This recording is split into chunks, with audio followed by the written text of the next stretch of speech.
प्यारे पाकिस्तान के प्यारे पाकिस्तानियों, मैंने कल एक वीडियो आपके साथ शेयर की थी जिस वीडियो में मैंने आपको बताया था और दिखाया भी था कि किस तरह जनरल रिटायर्ड बाजवा ने फजलुर रहमान को जीएचक्यू में बुलाया जब वो आर्मी चीफ था, और जीएचक्यू में बुला के फजलुर रहमान को जो है वो गालियों से नवाजा, अच्छी खासी जो है उसको गंदी गालियां निकाली।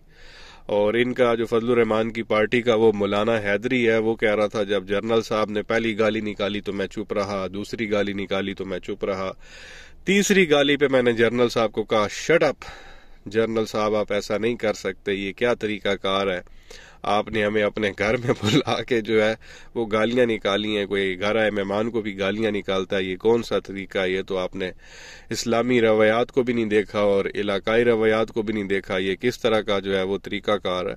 तो ये कंप्लीट मैंने वीडियो सबूत के साथ जो है वो शेयर की थी कल, अगर आपने अभी तक नहीं देखी जिन लोगों ने वो जाके देख सकते हैं।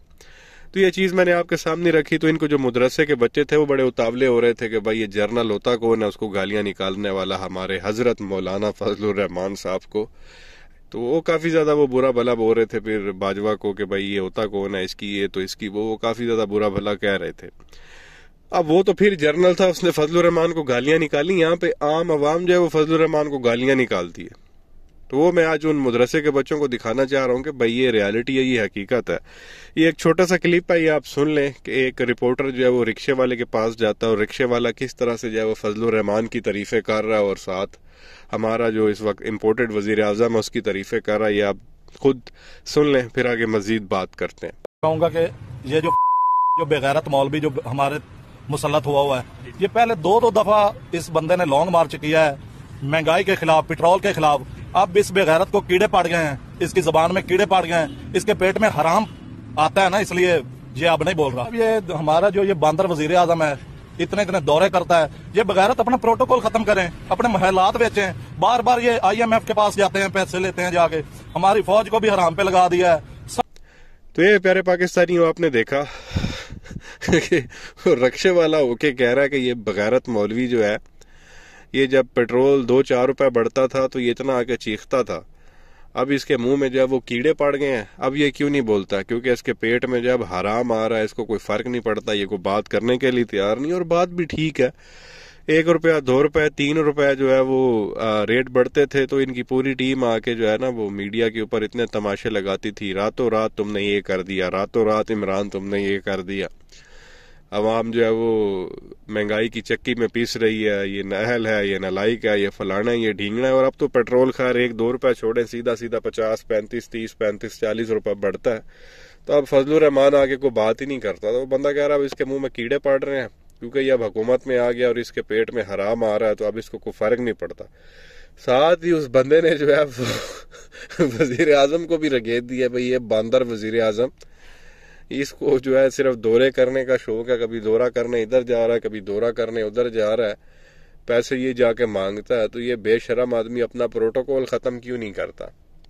ये जो इनकी अपनी जायदादें हैं वो बेच के पैसा जो है वो पाकिस्तान में क्यों नहीं लेके आते, IMF के पास क्यों जाते हैं? ये तो उसी से पाकिस्तान का कर्जा जो है वो उतार सकते हैं। अब आप ये देखें प्यारे पाकिस्तानियों, जब ये प्रोटोकॉल इनके इस तरह के होते हैं, सिर्फ आप वजीर आजम को ही ले लें तो जब ये बाहर निकलता है 100 के करीब गाड़ियां इन लोगों के साथ होती हैं और वो थूक पे तो चलती नहीं है।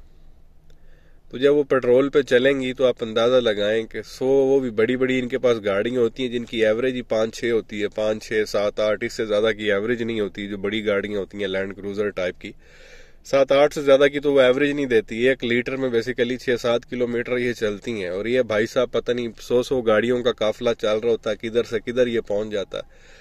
तो कितने लाखों रुपए का जो है ये सिर्फ एक ही दिन में जो है वो पेट्रोल पी जाते हैं, को पता भी नहीं होता। फिर हेलीकॉप्टर पे भी ये लोग घूमते हैं, जहाजों पे भी जो है ये लोग घूमते हैं। ये सिर्फ मैं एक वजीर आजम की बात कर रहा हूँ, उसने अपनी कबीना के अंदर 85 लोग रखे हुए हैं, पता नहीं कितने मामनीन खसूसी और कितने उसने एडवाइजर रखे हुए हैं और कितने उसने वजीर रखे हुए हैं। अब वो 85 लोगों के साथ भी ये काफिले चलते हैं, जब वो जाहिर सी बात है अकेला तो बंदा बाहर निकलता नहीं है, सरकारी गाड़ी पुलिस वालों के डाले होते हैं आगे पीछे, तो वो भी थूक पे नहीं चलते, ना पुलिस वाले जेब से उसमें पेट्रोल डलवाते हैं, तो भी सरकारी होता। तो ये आप समझ लें कि डेली जो है ना ये करोड़ों रुपए का सिर्फ पेट्रोल पी जाते हैं। फिर जो इनके खाने वाने होते हैं वो माशाल्लाह VVIP 20-25 तो डिशेज होती हैं एक टाइम पे जो इनके लिए सामने रखी जाती हैं, उनका जो है वो अलग से खर्चा होता है। फिर हमारे वजीर आजम साहब को जो है वो घूमने का भी जो है वो बहुत ज्यादा शौक है, यहाँ तो ये टिकता ही नहीं है, और बिलावल तो खैर पाकिस्तान में होता ही नहीं है। तो वजीर आजम साहब अमेरिका से भी हो आए हैं, इधर लंदन से भी पता नहीं कितनी बार हो आए हैं, तुर्की से भी हो आए हैं, सऊदीया से भी हो आए हैं, यूएई से भी हो आए हैं, कतर से भी ये हो आए हैं। तो कोई मुल्क इस बंदे ने नहीं छोड़ा जहाँ ये ना गया, और वो भी सरकारी खर्चे के ऊपर, और पूरा पूरा टब्बर जो है ये लोग खान सामे तक साथ लेके जाते हैं।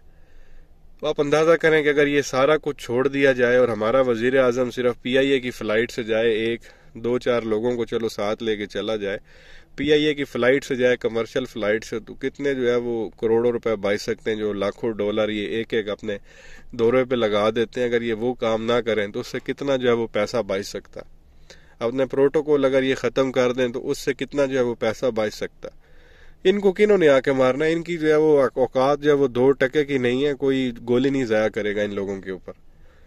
तो ये एमी फरी की जो है वो 100 गाड़ियां शहबाज शरीफ के साथ यार कोई तुक बनता है। तो अगर ये सारा कुछ ही खत्म कर दिया जाए तो अरबों रुपए ये मंथली जो है वो बचा सकते हैं, अगर बचाना चाहें, और बचाना चाहिए हमारे जैसे मुल्क के लिए जो इतना गरीब है, जहाँ पे 2 वक्त की रोटी मुश्किल है, जहाँ आटा जो है वो नहीं मिल रहा, जहाँ पे जो है वो तेल नहीं मिल रहा, जहाँ पे प्याज 300 रुपए किलो है, उस मुल्क में वजीर आजम को ये सारे काम करने चाहिए। और ये आजकल तो टेक्नोलॉजी का दौर है, बंदा वीडियो लिंक के जरिए जो वो खिताब कर सकता, बात कर सकता, बाहर निकलने की जरूरत ही नहीं है। तो ये अजीब किस्म के जो है वो तमाशे हैं, सारा बोझ जो है वो आवाम पे डाला हुआ है, कीमतें ये लोग बढ़ा रहे हैं, और जो चीज़ है वो भी अच्छी नहीं है। तो बंदा बोले ना जी कि एक चीज़ हम महंगी ले रहे हैं तो उसकी क्वालिटी अच्छी है, क्वालिटी भी कोई नहीं है, और ऊपर से पैसे भी इतने ज्यादा। तो ये मदरसे के बच्चों को मैंने सुनवाना था कि ये आप लोग देख लें, ये वो तो फिर जर्नल हो गया, उसने गालियां निकाल दी। यहाँ पे एक रक्शे वाला भी उसको गालियां निकाल रहा, फजलू को। वजीर आजम को तो खैर माशाल्लाह उसने बंदर ही कह दी। अगर अवाम इनके बारे में ये राय रखती है तो इन लोगों का ओहदे पे बैठने का कोई मकसद ही नहीं बनता। इनको फौरन इस्तीफा दे देना चाहिए और घर चले जाना चाहिए। जब अवाम इनको इस तरह के अलकाबाज से नवाज रहे हैं तो कोई गैरत भी होती है। खैर गैरत होती तो ये दिन ही क्यों देखने पड़ते। बहरहाल क्या कहेंगे प्यारे पाकिस्तानियों, नीचे कमेंट सेक्शन में अपनी राय का इजहार जरूर करें। वीडियो को लाइक करें, चैनल को सब्सक्राइब करें, बेल आइकन पर क्लिक करें। शुक्रिया।